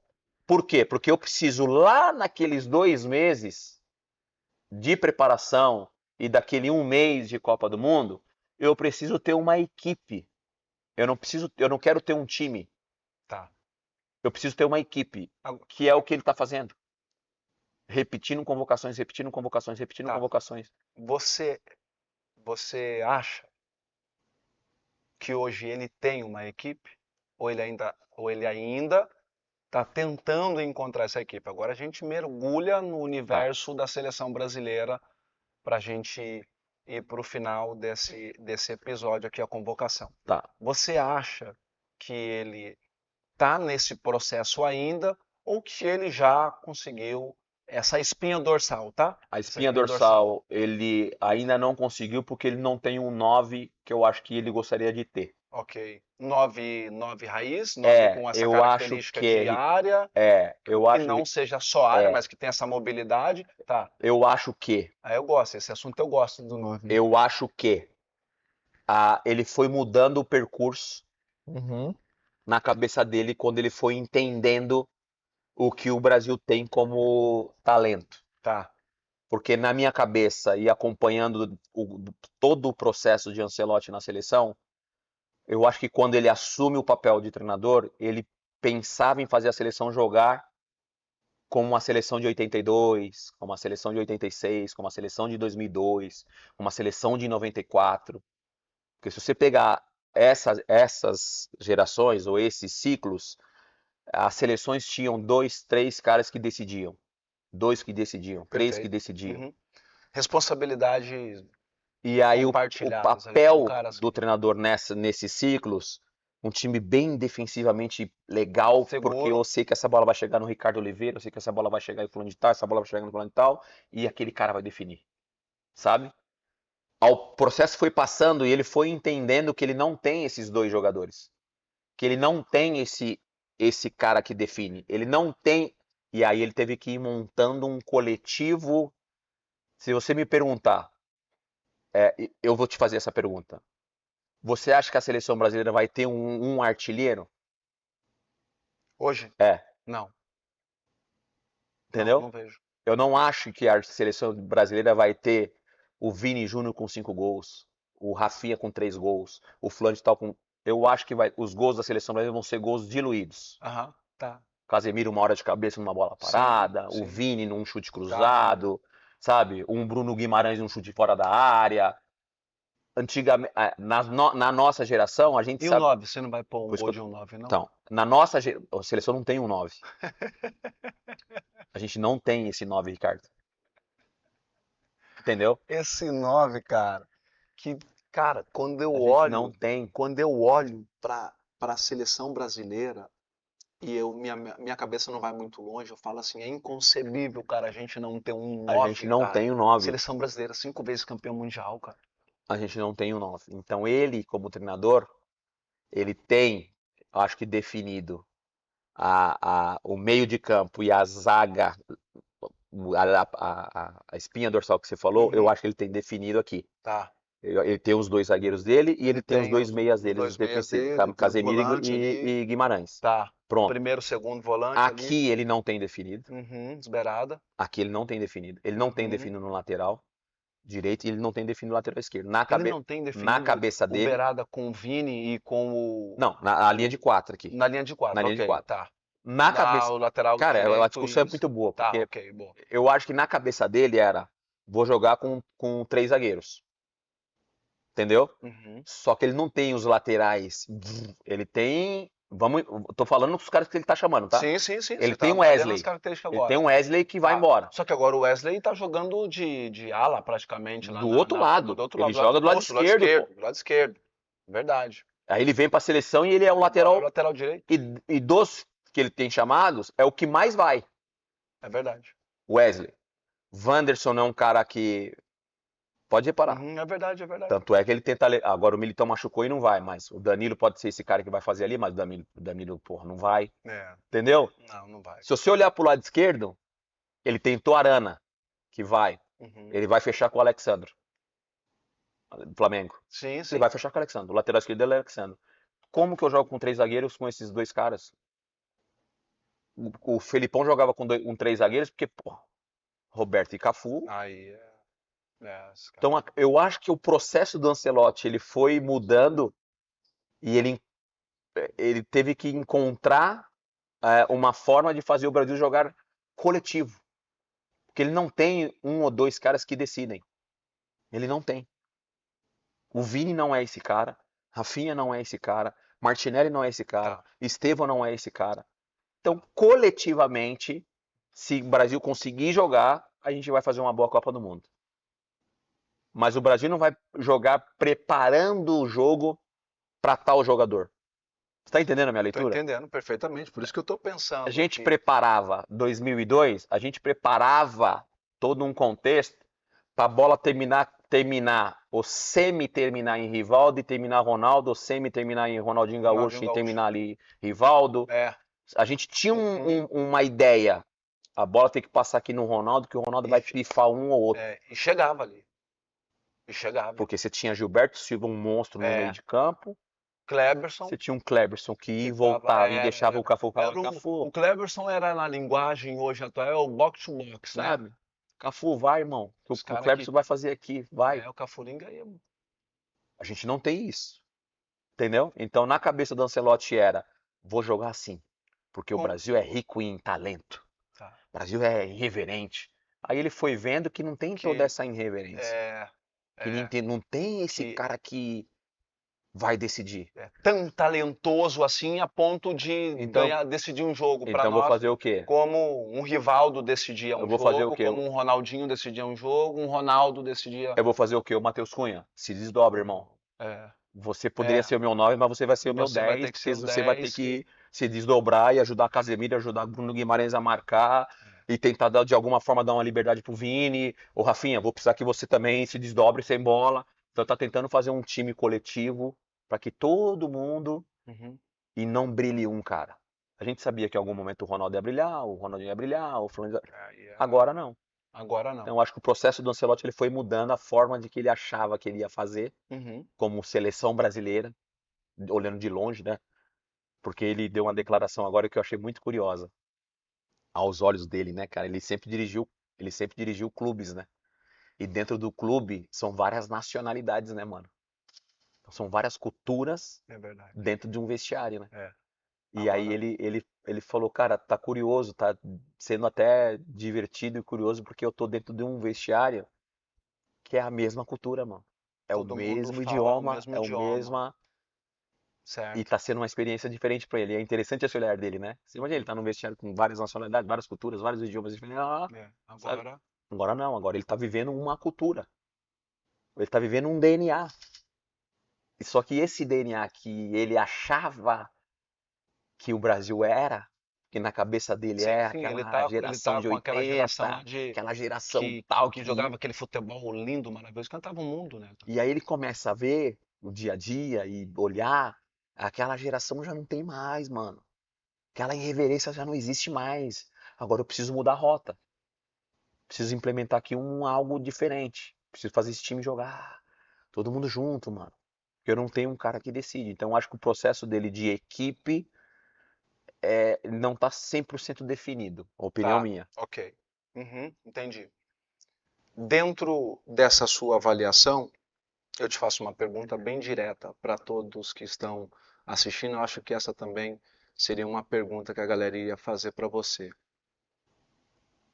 Quais são as chances da gente ver uma seleção que volte a brigar por um título mundial de verdade? É uma pergunta que ela não tem segundas intenções, mas é direta. A pergunta que eu escuto bastante é: quando é que a gente vai voltar a ver uma seleção? Eu sei que você não tem essa resposta porque não sabe quando, mas analisando, você jogou, você hoje é um apresentador, você é um comunicador exemplar, um analista de futebol que enxerga todo o macro do que diz respeito a isso. Fazendo essa avaliação do Ancelotti, ficou muito claro para mim aqui. Mas olhando aí nos próximos anos, aí você consegue enxergar mais ou menos e estipular algum tempo, quando a gente vai voltar a ver uma seleção que realmente vai brigar assim por um título mundial. Ricardo, sinceramente, eu acho que a de 30 a gente vai chegar, a gente vai chegar como favorita, Legal. a de 30. A de 30. Eu acho que a gente vai chegar como favorito, porque eu Uhum, tô olhando essa geração que tá surgindo agora, tá. que eu acho que é uma geração Que vai ser preparada. que tem um pouco mais da irreverência. Tá. Tem um pouquinho mais. Acho que de tanta gente falar sobre, eu acho que a gente está tendo um pouquinho mais dessa irreverência. Eu acho que o Endrick vai estar num momento extraordinário. Eu acho que o Estevão vai estar num momento extraordinário. Eu acho que o Ryan vai estar num momento extraordinário. Acho que o Luiz Henrique vai estar num momento extraordinário. Sabe? Esse Igor Thiago que foi chamado agora, Sim, poucas centroavante. poucas pessoas conhecem. Eu sei porque eu acompanho um pouco mais do futebol inglês, no modo geral, justamente para poder falar. Ele é um cara que está jogando muito bem lá, num time limitado, e ele tem jogado muito bem, e ele tem 26 anos. O nego acha que ele tá Ele é pronto para o novo. próximo ciclo, Ele é novo. sabe? Um cara que sabe se fazer gol, um cara que tem leitura de Uhum. posicionamento de 9, que hoje o 9 não pode ser também só o 9, né? Não, não Você pode. tem que Hoje ter ele mais valências dentro do. tem que Precisa ter ter, mais né? participação, Nisso a né? gente Só concorda. Você concordo. precisa, hoje não dá para Perfeito. ser só, Não, não não dá dá. para ser só Jardel Não, não tem como. naquela época antiga, É, só aquele cara, não dá. Hoje o futebol não dá mais. Esse 9 acabou. Esse 9 ele tem que sair mais, ele tem que vir, ele tem que buscar o jogo, ele tem que saber fazer o jogo de frente, não só aquele dentro da área. Hoje o 9 precisa ter outras valências. tá. Você saía da área, você sabia o que você tinha que fazer fora da área, Sabia. Caía sabe? pelos lados nas movimentações e, enfim, O, no, era o facão por dentro na costa do zagueiro para receber de frente para o gol. acabou aquele Tem 9. Esse 9 é muito difícil e ao de jogar, mesmo tempo é o cara que volta sabe? aqui no meio para, Você pegar né? vamos citar o Pedro, vai. Eu Até por ia causa falar da dele, estatura e eu ia tal. falar dele. Pode ver o quanto ele sai da área, irmão. É. E sabe jogar, hein, O Rodrigo? quanto ele sai da área. Porque ele é esse 9 moderno. Ele não é mais aquele 9 só referência. Ele tá vendo o campo, ele tá vendo o macro no campo. Ele não é só aquele O 9 gol- que faz O parede. gol que ele fez lá, quase do meio do campo. É isso que eu tô te falando. Já tá vendo Esse um 9 jogo acabou, antes. aquele 9 só área, Não, um 9 não ia.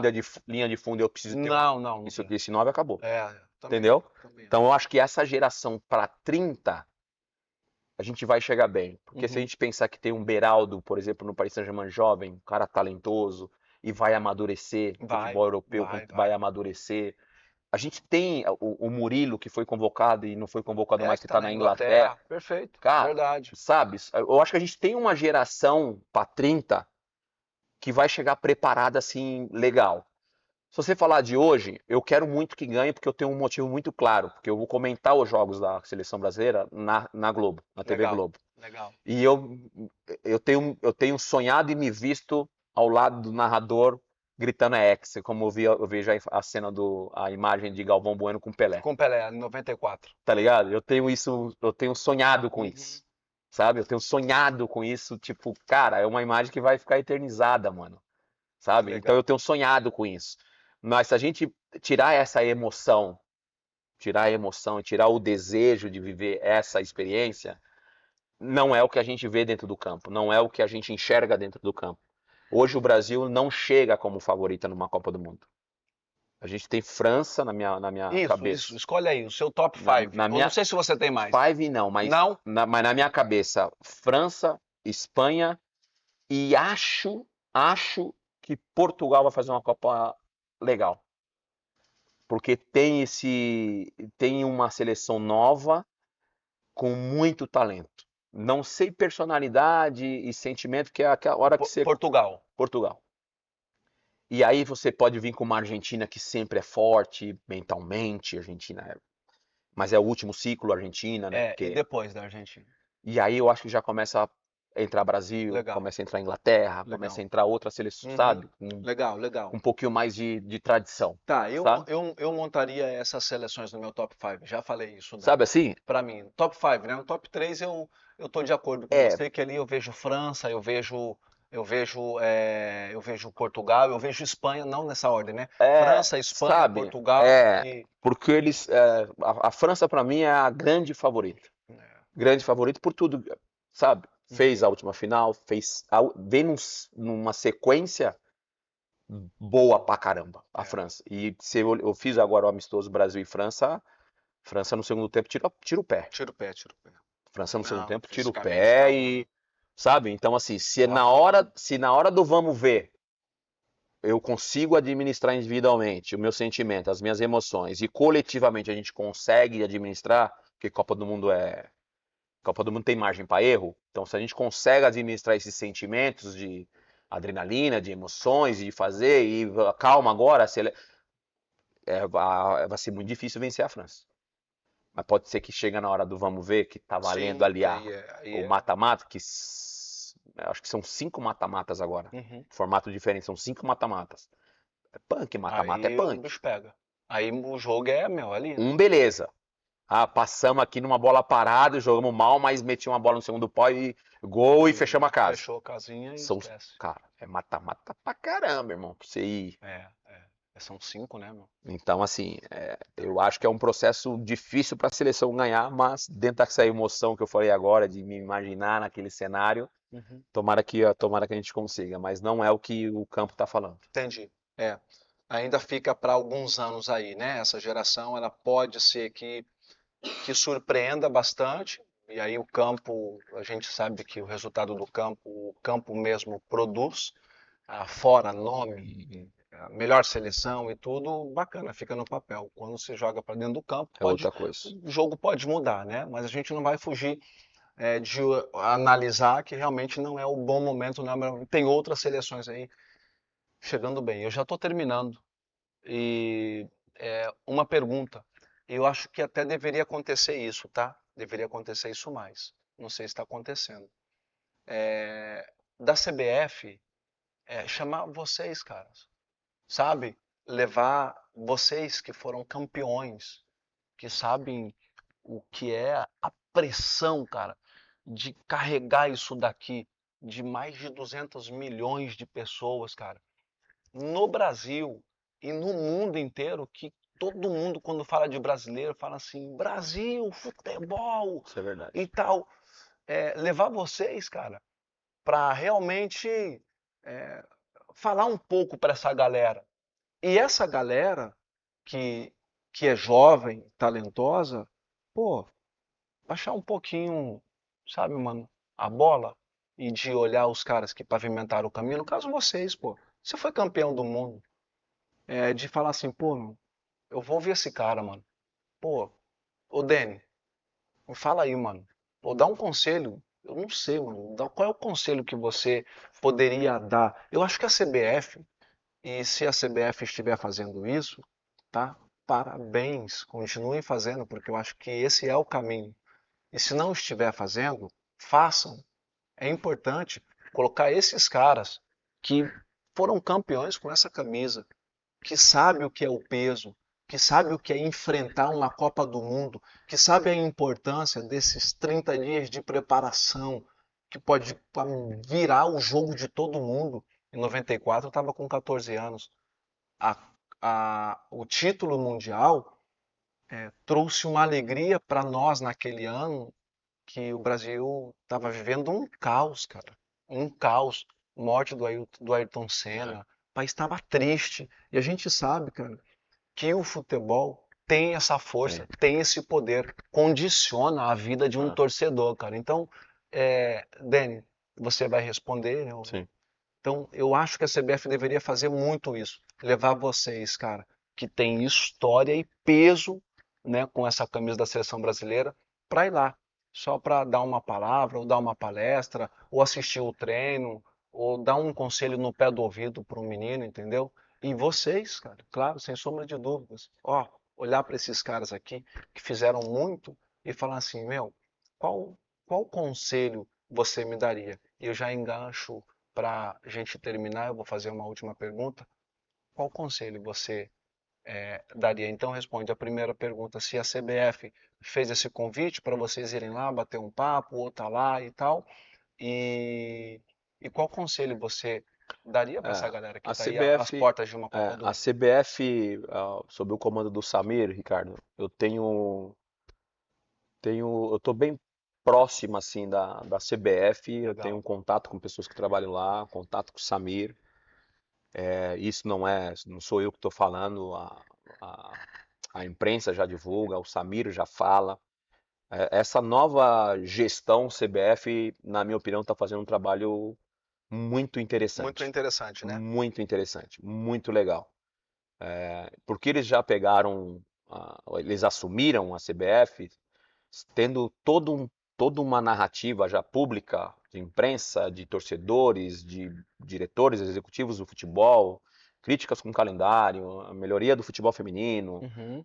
implementar lá a tecnologia, né, do VAR Do VAR? semiautomático, e eles estão colocando tudo isso em prática, né?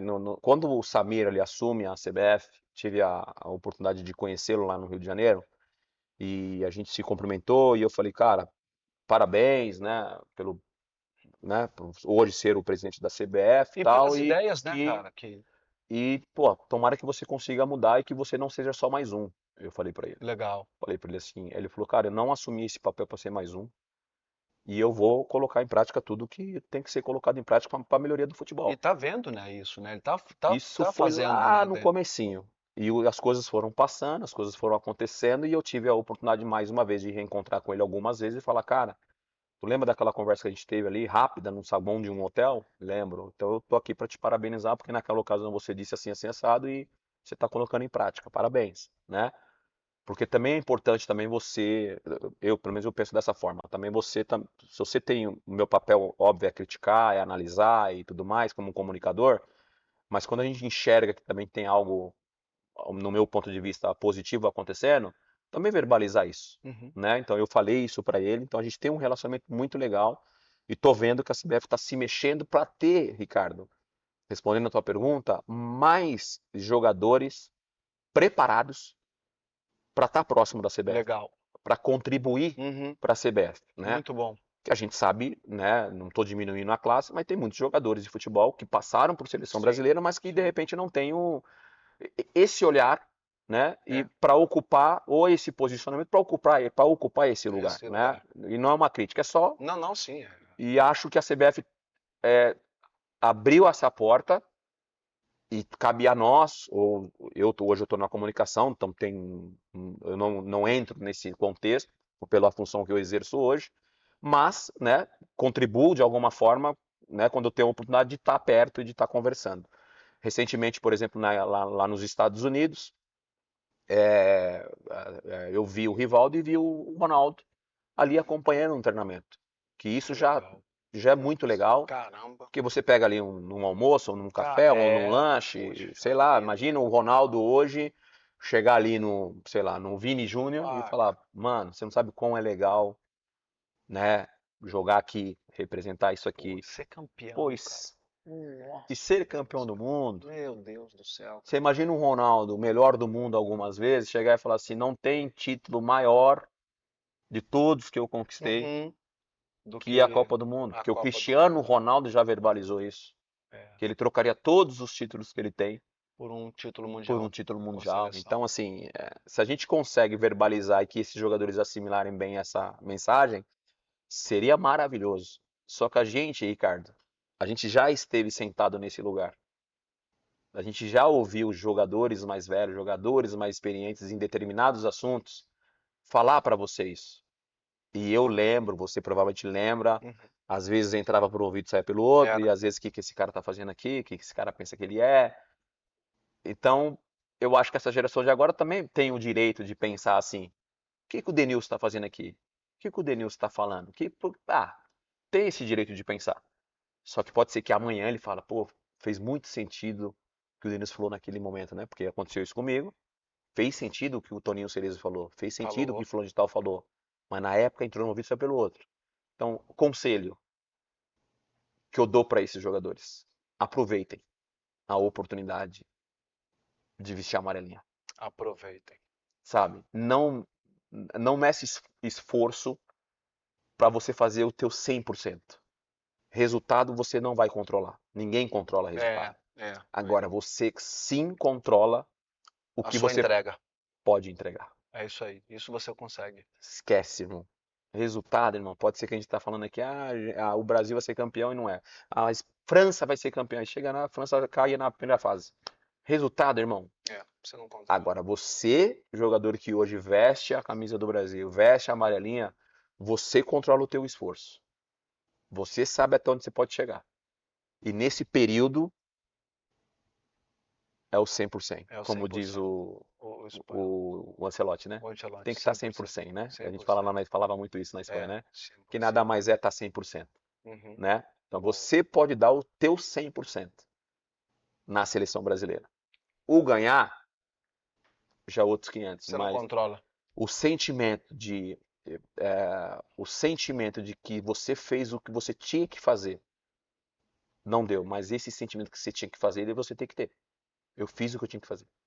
Tudo, deixei tudo lá. Isso você pode controlar, Você pode, isso daí você pode. sabe? Eu acho que é partindo dessa entrega total que se constrói, você abre chances e oportunidades Entendeu? de vencer, de ganhar, entregando tudo.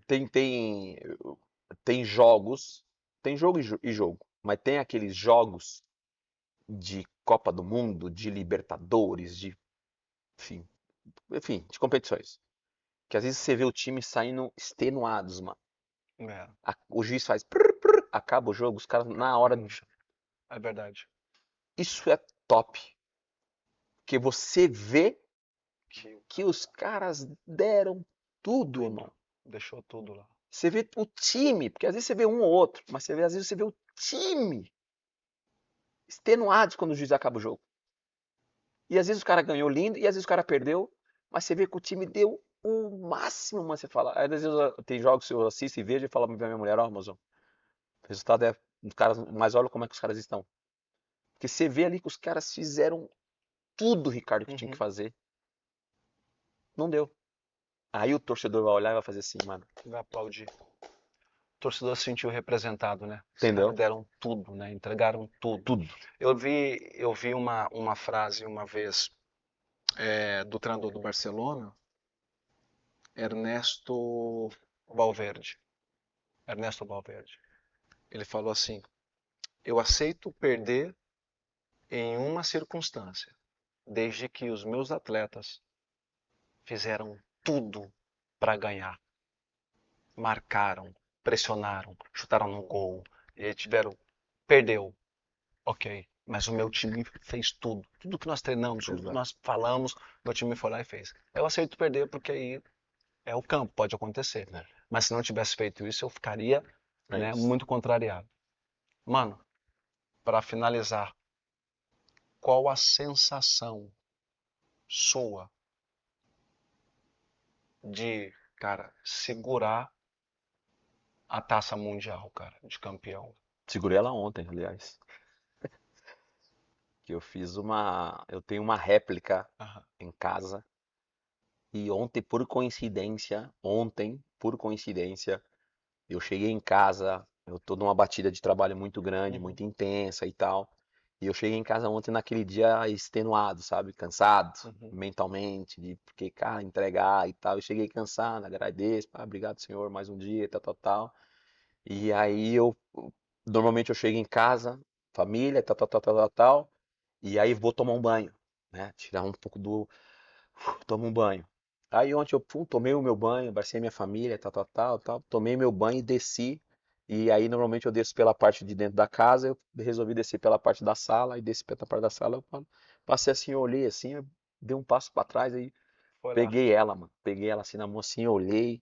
falou com ela, É, eu só peguei assim, olhei e pensei, né, tipo, as putz, lembranças. da hora, né?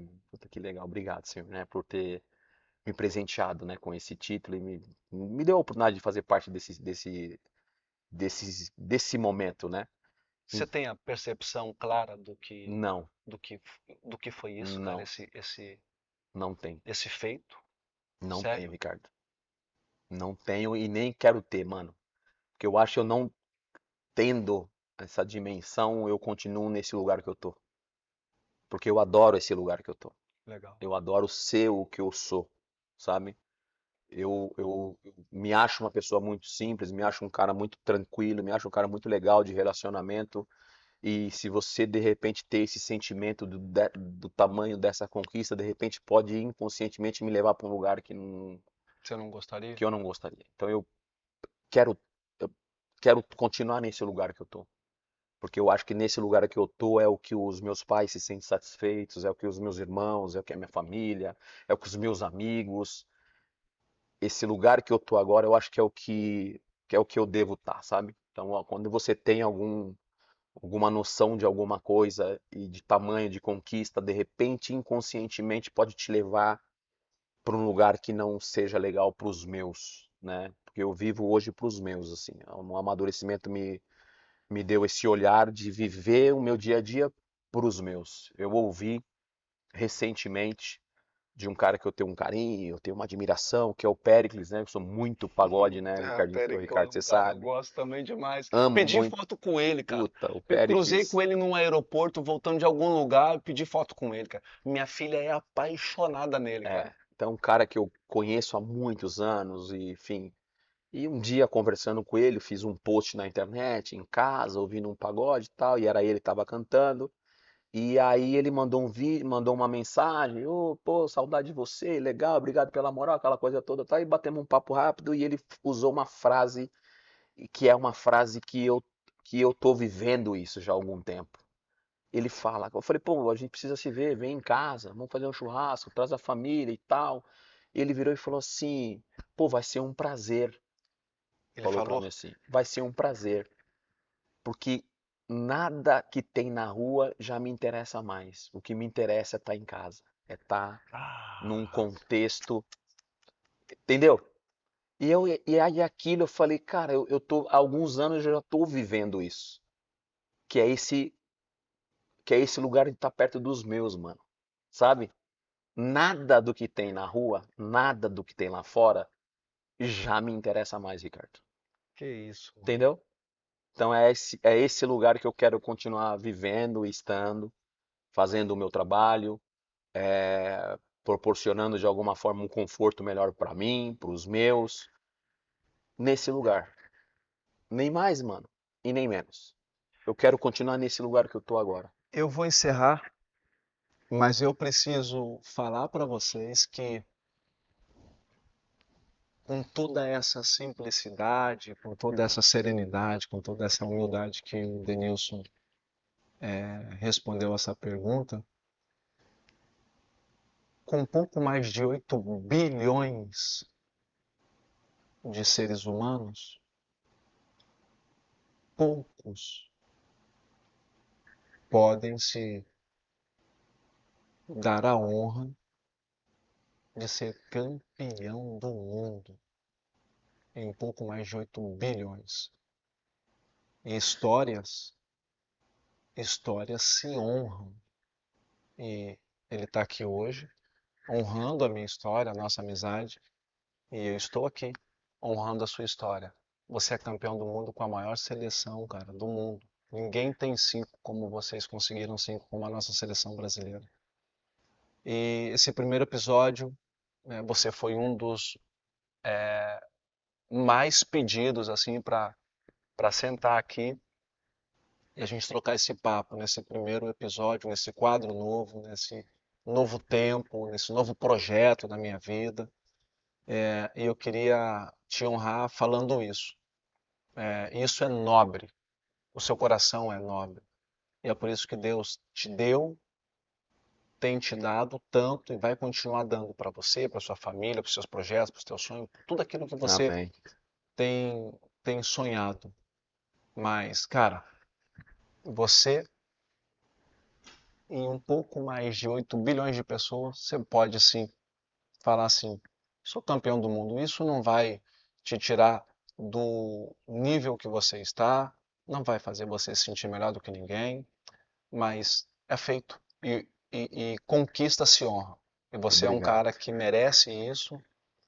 Tá aí a história, tá aí para ser contada. Ninguém vai apagar isso de você. Obrigado.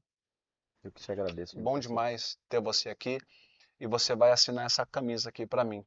Essa camisa, depois que eu pegar o autógrafo de geral, que a gente já tem aí que vai participar aqui desse quadro Os Convocados, eu vou ver, vai ter um lugar especial no meu museu, tá? Essa é Ótimo. uma camisa que eu joguei e eu sei o peso disso daqui. Eu fui campeão, ganhei Copa América, ganhei Copa das Confederações, e não joguei uma Copa do Mundo.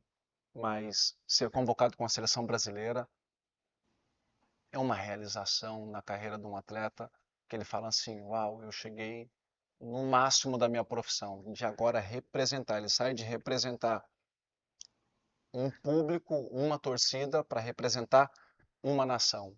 E representar uma nação é uma pressão muito grande. Você suportou essa pressão e foi aprovadíssimo, chegou lá e agora você vai, por favor, dar deixar aqui, né, cara, nessa camisa, como o primeiro convidado aqui desse quadro, a Estica aqui pra mim, irmão, para não errar. convocação, convocados, né? Tá. Pode pôr aí como você quiser, do seu coração.